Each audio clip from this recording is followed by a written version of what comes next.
Welcome to my Astro Snipers guide. In this video, I will show you how to master this comp. We will go over the build, what items you make, how to play the early, mid, and late game, then we talk about how you should position with this comp, and lastly we go over how the different galaxies change your game plan. The build is flexible, but in most of your games you want to be running this. We use Teemo as our primary carry and Jhin as our secondary carry. If you don't need mystics, we can take them out to run 4 vanguards. At level 9, you have a couple of different options. You can add in another Teemo or Jhin, or you can add in a legendary that counters a specific matchup. Thresh is also a solid option as it will pull in more units to help you win the fight. Another option is to take out Blitz to add in Mordekaiser and Jace for 4 vanguards, or to add in Caitlyn and Ashe for 4 snipers. We will talk more about what to specifically add in at level 9 later. The biggest strength of this build is that it doesn't require any 5 costs, so you can hit this comp a lot more consistently at level 8. Additionally, we are running 5 4 costs, meaning the comp is quite expensive. Because of this, you want to do a fast H strategy in most of your games, meaning that you aim to go level 8 at around stage 4-3 to 5-1 depending on the strength of your board and the amount of health you have. Teemo is your primary carry, so we make items for him first. After that, we make items for Jhin. Something that I will note is that you can't tunnel on only making damage items. You want to have at least 2 to 3 tank and utility items as well, so that your front line won't get shredded. Generally, you want to have 2 items for Teemo and 2 items for Jhin, and 2 support items at around the Raptor rounds. After that, you pick up items from the future carousels to finish off the third items for your carries. But know that in some games you get dropped more AD items, which means Jhin will have more, and in some games you get dropped more AP items, so Teemo will have more. Teemo has one core item, and that is blue buff. Therefore, we prioritize making this item first. His last 2 items want to be either Deathcap, Ludens, or Morello. If you can't make those, you can put any other AP item on him or a defensive item like GA or Trapclaw. Jhin wants Last Whisper, Deathblade, IE, Giant Slayer, or Runon's Hurricane. A defensive item like GA and Trapclaw can also work on him. Prioritize making Last Whisper if there are a lot of vanguards in the lobby. You want to put your tank items on Gnar and then Wukong. They can use pretty much any tank items like Warmogs, Bramble Vest, Dragon's Claw, Frozen Heart, or Thieves' Gloves. If you make Zephyr, you want to put it on a unit that you can move around a lot, like Soraka, Mordekaiser, or Jace. If you get a spatula, make Celestial Spat and put in Lulu over Soraka. If you can't make that, just hold on to the spatula and pray Kayn drops 1 to you. I have made an early game guide where I go more in depth on how to play the early game, but I will go over how to play the early game for Astro Snipers here. Carousel priority is Tier, Rod, Sword, then Glove. With this build, you won't find any of the units early except for Nautilus and Blitzcrank. You will also find Karma sometimes, but you don't want to pick her up as she is very expensive and not very useful in the early game. Therefore, you just pick up any units that you can 2-star and that synergize well together. You typically keep building on this board until you are level 8, where you will transition into the Astro Snipers comp. I have made some early game boards that you can aim for in your games. First one runs 2 protectors with Xayah as your main carry. The 4th unit can be anything that you can 2-star or another protector. You can also run Xin Zhao as your carry if you 2-star him early. Second one runs 3 Cybers with Lucian as your main carry. This is really strong with an early Deathblade and Last Whisper. Third one runs 3 Rebels with either Ziggs or Zed as your main carries. You can take out Illaoi for Nocturne to make Zed stronger, or you can take her out for Rumble to get Demolitionist in. Fourth one runs 3 Star Guardians with Ahri as your main carry. You can take out either Zoe or Ahri for Syndra if you find her early. Fifth one runs Brawlers as your frontline with Ahri and TF as your carries. You can take out Sorcerers to run 2 Snipers or 2 Infiltrators as well. The items you want to make in the early game are Blue Buff, Ludens, Last Whisper, and Deathblade. As a general rule, you want to make an item if you have 4 or more components. Other items you can make that are flexible are Ionic Spark, Zephyr, Warmogs, Dragonclaw, and Thieves' Gloves. You don't want to use tiers on other items as you really want blue buff. The only exception is Ludens, as it's probably the best early game item and it's also a great item for Teemo. If you're strong in the early game, level to 4 on 2-2 to keep win streaking, and if you're still strong on stage 2-5, level to 5 there. If you are going to level, try and scout to see if you're actually strong, and make sure to have something good to put in when you level. If you're not leveling, try to have at least 10 gold by stage 2-3. If you can make 10 on either 2-1 or 2-2, that is even better. At the Krugs round, you want to scout to see what other people are playing. Astro Snipers can support 2 people, so if you see more people going for it, consider going for another comp. I have made a general mid-game guide where I go more in depth on how to play the mid-game, but I will go over it shortly here. In the mid-game, you need a mid-game carry that you build your board around. Your mid-game carry is a unit that can use the items you have made well. Some mid-game boards that you can aim for in your games are 3 Cybers with either Vayne or Lucian as your main carries. Lucian carry needs 2 Blasters, and Vayne carry needs 2 Snipers. Second one is Rebels with either Ziggs or Zed as your main carries. Third one runs 4 Brawlers with Kog'Maw as your carry. You can also run 2 Vanguards with 2 Brawlers instead. Fourth one runs 4 Protectors. The other 2 units you can put in can be Syndra and Ahri for 3 Star Guardians, or you can run Ashe and Xayah for 4 Celestials. Sixth one is 4 Sorcerers with 2 Vanguards, or 4 Vanguards with 2 Sorcerers. Here Syndra and Ahri are your main carries. The 7th board uses Syndra as your main carry, and this board is all about leveling up fast with Bard's ultimate. When it comes to items, the same rule applies, so you want to make an item if you have 4 or more components. You want to keep making flexible items so that you can potentially pivot into another comp. When it comes to leveling, you always want to level if you stay above 40 gold, and you always want to consider leveling if you stay above 30 gold after leveling. Most of the time, you will level to 6 on stage 3-2, and you will sometimes level to 7 on 3-5 if you're strong and want to keep win streaking. Whenever you level, make sure to have something good to put in that gives your team value. It's not worth it to level and play Malphite 1-star that doesn't give you Brawler or Rebel buff. You typically don't want to roll before level 8, but if you are weak in the mid game and you're sitting on a lot of pairs, consider rolling once or twice to hit said pairs.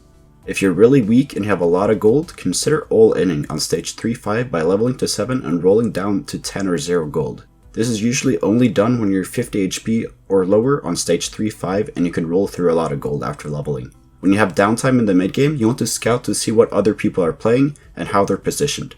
If you see that a lot of people are playing Astro Snipers, consider pivoting to another comp that uses similar items. Those comps are typically Rebels or Star Guardians. When you're at the Wolves round, you need to have a clear game plan going forward. You typically want to level to 7 on 4-1, and from here you either roll at 7 to stabilize if you're weak, or you econ to go to level 8 and roll at around 4-3 to 5-1. Before these rounds, you need to scout to see what your board needs. If you see that there is little magic damage, consider putting in Brawlers and Vanguards instead of Mystics. And if you see that all the AD comps don't have Last Whisper, you really want to run 4 Vanguards. This information is crucial as it will affect the units you pick up during your big roll down. When rolling down, you need at least 30 plus gold after leveling, as this comp is quite expensive to hit due to there being 5 forecasts. After you've rolled down at 8, you need to judge whether or not you can go to level 9, or if you need to save up for a second roll down. To go to level 9, you typically need to only be missing 1 to 3 2-stars, and you need Jhin and Teemo 2-starred. At level 9, you add in a legendary to counter a specific matchup, or you can add in another Teemo or Jhin 2-star. Aesol is great versus sorcerer comps that wants to cast a lot of spells, Echo is great versus units like Jinx and Vayne, and Thresh is great to pull in more units to support the team. And Urgot is great if there's an unkillable unit like the mech that you'd really need to deal with. Other options you have is to take out Blitz for 4 snipers. This is great versus comps that are not running infiltrators and that have very little backline access. You can also add in 4 Vanguards or 4 Mystics to counter magic damage based comps or attack damage based comps.